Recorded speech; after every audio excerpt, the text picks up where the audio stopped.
Hello दोस्तों, कुछ लोगों को अक्सर आपने कहते सुना होगा कि अगर किसी व्यक्ति को हार्ट अटैक आए तो उसको ज़ोर ज़ोर से खांसी करने को बोलिए या उसको नी चेस्ट पोजीशन में यानी घुटनों को छाती से दबाने या टच करने की कोशिश करने को बोलिए। इससे उनको फ़ायदा होगा और हार्ट अटैक पूरा ठीक हो जाएगा, नली पूरी खुल जाएगी। ये सारी चीज़ें क्या वाकई में सच है या सिर्फ अफवाह है, सिर्फ पब्लिसिटी के लिए की जाने वाली बकवास है? ये सारी चीज़ों पर आज हम बात करेंगे। साइंटिफिक एविडेंस इसमें क्या है और एक्चुअल साइंस में इस चीज़ के लिए जगह है या नहीं, और क्यों ये चीज़ें काउंटर प्रोडक्टिव हो सकती है यानी फायदे के बदले नुकसान भी कर सकती हैं। आज इस पर बात करेंगे। आज का टॉपिक है emergency management of heart attack में नी चेस्ट पोजीशन और जोर जोर से खांसी करने का कुछ फ़ायदा है या नहीं। टॉपिक पर जाने से पहले जो लोग हमारे चैनल पर नए हैं उन्हें रिक्वेस्ट करूँगा कि चैनल को सब्सक्राइब करें, वीडियो को लाइक करें, शेयर करें, फॉलो करें, कमेंट करें। देखें, टॉपिक इंपॉर्टेंट है इसलिए इस अंत तक देखिएगा। चलिए शुरू करते हैं इंपॉर्टेंट वीडियो। सबसे पहला, नी चेस्ट पोजीशन यानी कि ऐसा पोजीशन में आप लेट जाइए जिसमें घुटनों को छाती पर लगा दीजिए या बैठ जाइए और घुटनों को छाती से चिपका लीजिए। इससे हार्ट अटैक ठीक हो जाएगा। ये कोई साइंटिफिक एविडेंस इसका आज तक कभी पब्लिश नहीं हुआ है, किसी भी साइंटिफिक डेटा में इस चीज़ को नहीं माना गया। ऑब्वियसली इस तरह की चीज़ में अगर कुछ सच्चाई होती तो दुनिया में कोई भी इस चीज़ को मना नहीं करता कि भाई करने में किसी को कोई नुकसान नहीं है। इनफैक्ट जब तक पेशेंट की एम्बुलेंस ना आ जाए या पेशेंट की कोई कंडीशन ठीक ना हो जाए तब तक वो नीचे इस पोजीशन में बैठा रहे, इससे फ़ायदा हो जाएगा, ऐसा कोई एविडेंस आज तक नहीं है। इनफैक्ट जिस व्यक्ति को अगर अनकॉन्शियसनेस हो या फेंटिंग हो या लो ब्लड प्रेशर की सिचुएशन हो तो वहाँ नीचे इस पोजीशन से फ़ायदा हो सकता है। हमने अपने लो ब्लड प्रेशर वाले वीडियोस में इस पर बात करी है कि नीचे इस पोजीशन लो ब्लड प्रेशर वाले पेशेंट्स में फ़ायदा कर सकता है। पर हार्ट अटैक के सारे पेशेंट को लो ब्लड प्रेशर ऐसा कोई ज़रूरी तो नहीं है। कई पेशेंट को हाई ब्लड प्रेशर भी हो सकता है। लो ब्लड प्रेशर तो जब तक पेशेंट हार्ट फेलियर में ना जाए या जब तक आपने उसको बहुत ज़्यादा सॉर्बिट्रेट ऐसी कोई गोली नहीं दे दी तब तक लो ब्लड प्रेशर यूजली नहीं होगा। तो ये नीचे पोजीशन का हार्ट अटैक के पेशेंट्स में कोई रोल एटलीस्ट आज तक तो प्रूव नहीं हुआ है और इसको करने में आई थिंक टाइम वेस्ट मत करिए, कुछ खास फायदा नहीं होगा। नुकसान बहुत ज़्यादा नहीं है, लेकिन नुकसान सिर्फ इसमें यह है कि कई बार नीचे पोजीशन बहुत ज़्यादा पेनफुल हो सकती है। कई हार्ट अटैक जो होता है वो उम्र दराज पेशेंट या ऐसे लोग को होता है जिनको आर्थराइटिस वगैरह की प्रॉब्लम होती है। अब ऐसे टाइम पे ये सोच के कि पेशेंट को नीचे पोजीशन करने से पेशेंट का हार्ट अटैक ठीक हो जाएगा, आप उनको और फोर्स करोगे कि और लगाओ और जोर लगाओ। कोई आप किसी व्यक्ति को दबाने को भी बोल दोगे कि भाई घुटना को दबा दबा के छाती से छुआ दो तो हार्ट अटैक ठीक हो जाएगा। ऑब्वियसली काउंटर प्रोडक्टिव होगा, क्योंकि ऐसा आप करने की कोशिश करोगे तो पेशेंट को और पेन होगा और पेन होगा तो हार्ट अटैक और बढ़ जाएगा, पेशेंट का क्लॉट बनने का टेंडेंसी और बढ़ जाएगा, मृत्यु का दर कई गुना बढ़ जाएगा, रिदम चेंज होने का चांस या रिदम चेंज होने की वजह से मृत्यु होने का चांस कई गुना बढ़ जाएगा। तो मेरी तरफ से तो डेफिनेटली सजेशन है कि आप ये बिल्कुल मत करिए, करने से उल्टा नुकसान होगा। और खासकर अगर व्यक्ति खुद नहीं कर पा रहा है तो बिल्कुल मत करिए। कोई खुद नहीं कर पा रहा है, आप जबरदस्ती उसको फोर्स करोगे कि नहीं करना ही पड़ेगा करना ही पड़ेगा, आप इसको बांध के रखो, आप रस्सी लेके बांध दोगे उसका घुटने को छाती से या दो आदमी पकड़ के उसका घुटने को छाती से लगा देंगे तो ये काउंटर प्रोडक्टिव ही होगा, फायदे के बदले नुकसान होगा और पेशेंट का मृत्यु दर इससे बढ़ेगा, कम नहीं होगा।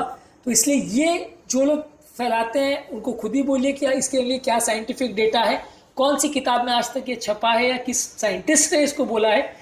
यूट्यूब पे वास करने वाले लोग या इधर उधर सोशल मीडिया में कुछ भी कोई बोल सकता है, इस पर कोई बैन नहीं है, मैं भी बोल सकता हूँ, लेकिन मेरी बातों को भी आपको अगर ट्रस्ट करना है या नहीं करना है वो आपके ऊपर है, आप आपका जजमेंट यूज़ कर सकते हैं। किताबों में ढूंढ सकते हैं या नीचे इस पोजीशन का हार्ट अटैक में क्या रिकमेंडेशन है खुद सर्च कर सकते हैं गूगल पे, यूट्यूब पे, सब जगह पे, तो आपको खुद ही मिल जाएगा कि इसके बारे में कोई डेटा है या नहीं। जो लोग इस तरह की बातें करते हैं वो फालतू में अपना पब्लिसिटी करने के लिए कि आपको कोई पाथ ब्रेकिंग थेरेपी बता रहे हैं या कोई ऐसा जादुई नुस्खा बता रहे हैं जिससे कि लोगों का हार्ट अटैक बच जाएगा, लोग का हॉस्पिटल जाना बच जाएगा, ऐसा बताने की कोशिश करते हैं अपने आप को बहुत स्मार्ट दिखाने के लिए। ज़्यादातर ये उतने ही बेवकूफ़ लोग होते हैं, तो इसलिए इस तरह की थेरेपी एटलीस्ट रिकमेंडेड कहीं पे भी किताब में नहीं लिखी है। हाँ, किसी का अगर लो ब्लड प्रेशर है और लो ब्लड प्रेशर की वजह से अनकॉन्शियस हो रहा है तो इसमें ट्राई कर सकते हैं। इनफैक्ट ये एक और कंडीशन में काउंटर प्रोडक्टिव हो सकता है, क्योंकि नीचे इस पोजीशन में करने से सडन वीनस रिटर्न बढ़ सकता है। आप जब नीचे इस पोजीशन में जाते हो तो पाँव का ब्लड सप्लाई हार्ट की तरफ बढ़ सकता है। कई हार्ट अटैक के पेशेंट इससे हार्ट फेलियर में जा सकते हैं, क्योंकि उस समय हार्ट बहुत स्टिफ हो जाता है और हार्ट की पंपिंग कैपेसिटी बढ़ सकती है, तो लंग्स में पानी भरना चालू हो सकता है, इससे भी व्यक्ति की मृत्यु दर बढ़ सकती है। और इसके अलावा अगर व्यक्ति का ब्लड प्रेशर मान लीजिए ऑलरेडी हाई है, क्योंकि हार्ट अटैक में 30 से 40% लोग का ऑलरेडी होता है कि ब्लड प्रेशर ऑलरेडी हाई होता है, तो बीपी और शूटअप कर सकता है, जिससे ब्रेन में भी व्यक्ति को स्ट्रोक हो सकता है या ब्रेन में ब्लीडिंग हो सकती है, बीपी 200-250 पहुंच सकता है। खासकर अगर ऐसे व्यक्ति को आप फोर्स कर करके अगर उसको घुटने दबाने की कोशिश करो तो पेन होगा, पेन से ब्लड प्रेशर और बढ़ेगा, पेशेंट को लकवा होने का चांस या ब्रेन में ब्लीडिंग होने का चांस भी बढ़ जाएगा। तो यानी 3-4 तरह के नुकसान है। एक तो पेन बढ़ेगा, पेन से क्लॉटिंग टेंडेंसी बढ़ेगी। दूसरा, अगर हाई ब्लड प्रेशर तो और बढ़ जाएगा, हार्ट अगर स्टिफ है तो और बढ़ जाएगा, रिदम का चेंजेस होने का चांस बढ़ जाएगा। फ़ायदा कुछ नहीं होने वाला, इसलिए इसको ट्राई मत करिएगा, काउंटर प्रोडक्टिव होने का चांस ज़्यादा है। दूसरी चीज़, जोर जोर से खांसी करिए। अगर आप किसी को हार्ट अटैक आया तो जोर जोर से खांसी करने से फ़ायदा होगा। देखिए, इसके मामले में भी जो कफ सीपीआर वाला जो कॉन्सेप्ट है, ये सिर्फ वेंट्रिकुलर फिब्रिलेशन में वर्क करता है, या उसमें भी रेयरली वर्क करता है, उसमें भी कोई गाइडलाइंस नहीं कहती है। हाँ, जिस जमाने में लोगों के पास सीपीआर के लिए कुछ टेक्निक नहीं थी, या जिस जमाने में लोगों के पास डिफिब्रिलेटर मशीन नहीं होती थी, तब लोगों को बोला जाता था कि खांसी करो, इससे आपका रिदम ठीक हो जाएगा। पर प्रैक्टिकल बात यह है कि वर्क करता है कार्डियक अरेस्ट में, पर कार्डियक अरेस्ट में विद इन 2 या 3 सेकंड पेशेंट अनकॉन्शियस हो जाता है, तो वो खांसी करेगा कैसे? अगर वो अनकॉन्शियस हो गया पेशेंट, तो अब अनकॉन्शियस पेशेंट को हिला हिला के तो खांसी नहीं करवा सकते।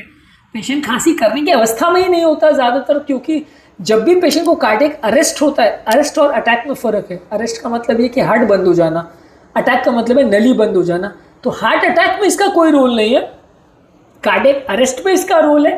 पर कार्डियक अरेस्ट में भी रोल तब है जब पेशेंट कॉन्शियस ओरिएंटेड हो और वो खांसी कर सके। अगर वो भी सही टाइम पे खांसी करता है तो शायद इंट्राथोरेसिक प्रेशर बढ़ने की वजह से कुछ लोगों के रिदम में फ़ायदा हो सकता है, लेकिन इसको भी कोई बड़ा डेटा रिकमेंड नहीं करता है। और इसके मामले में बस वैसे ही जैसे पहले ज़माने में होता था ना कि अगर किसी को हार्ट अटैक है तो जोर से छाती में मुक्का मार दो, उसको थंब कार्डियोवर्जन बोलते थे, जो आजकल सब जगह मना हो गया कि आजकल सब जगह ऐसा बोला जाता है कि जब कुछ भी नहीं हो तो ट्राई कर सकते हो, पर अदरवाइज इसको कोई रिकमेंड नहीं करता। तो वैसे ये है कि ये जब कुछ भी नहीं हो तो ट्राई कर सकते हो, लेकिन ये कोई रिकमेंडेड नहीं, और ये हार्ट अटैक का थेरेपी नहीं है। ज़्यादातर जहाँ आपको ये ऑनलाइन या ये सब जगह पे बोला जाता है, इसको हार्ट अटैक का थेरेपी बोला जाता है, हार्ट अटैक का थेरेपी नहीं है। हार्ट अटैक के 5 से 10% पेशेंट में मृत्यु का जो सबसे बड़ा कारण होता है वो कार्डियक अरेस्ट है, वहाँ पे यूज़ कर सकते हैं, पर कार्डियक अरेस्ट में मदद करेगा। हार्ट अटैक के पेशेंट में इसका कोई रोल नहीं, क्योंकि इससे बहुत कुछ फ़ायदा नहीं होगा। थोड़ा सा इसका कॉन्सेप्ट ये है कि हो सकता है इंट्राथोरेसिक प्रेशर बढ़ने की वजह से जो हृदय की नली में क्लॉट बनाए वो हिल जाए, डिसलॉज हो जाए, इससे में भी थोड़ा फ़ायदा हो सकता है, लेकिन ये बहुत ज़्यादा कुछ इफेक्टिव नहीं है। और इससे एक्चुअल कुछ फ़ायदा होगा उसका चांस 2-5% से भी ज़्यादा नहीं है। तो इसलिए ज़्यादातर आप ये सब चीज़ों में टाइम वेस्ट करने के बदले एम्बुलेंस बुलाएं, हॉस्पिटल पहुँचाएं। जो एक्चुअल कार्डियक इमरजेंसी के लिए रिकमेंडेड चीज़ें हैं, जैसे एस्पिरिन देना, क्लोपिडेग्रोल देना, स्टैटिन देना, ज़रूरत पड़े तो नाइट्रोग्लिसरीन देना, सीपीआर करना अगर पेशेंट अरेस्ट हो, और हॉस्पिटल शिफ्ट करना, यही चीज़ें वर्क करेंगी। ये फालतू की बकवासें करना कि लहसुन खिलाओ, अदरक खिलाओ, मिर्ची खिलाओ, खांसी कराओ, नीचे पोजीशन कराओ, ये सब बकवास है। और ज़्यादातर जो लोग इस तरह की बकवास करते हैं वो डॉक्टर्स ही नहीं है, क्योंकि उनको इस बारे में, इस फील्ड का कोई नॉलेज नहीं है, और अनपब्लिश्ड अनडिक्टम लिटरेचर की वो बातें करते हैं। एटलीस्ट किसी स्टैंडर्ड लिटरेचर में या किसी स्टैंडर्ड किताब में इसके बारे में कोई मेंशन नहीं है। अगर आप इस तरह का हार्ट अटैक के केस में एक्सपेरिमेंट करना चाहते हो तो कर सकते हो, लेकिन मैं एटलीस्ट रिकमेंड नहीं करूँगा, क्योंकि ऐसा किसी किताब में नहीं लिखा, और ये काउंटर प्रोडक्टिव होने का चांस ज़्यादा है, और पेशेंट को इससे प्रॉब्लम होने का चांस ज़्यादा है, फ़ायदा होने का चांस ज़्यादा नहीं है। नीचे इस पोजीशन के नुकसानों पर मैंने ऑलरेडी बात करी। कफ के क्या नुकसान हो सकते हैं इस पर भी मैं बताता हूँ।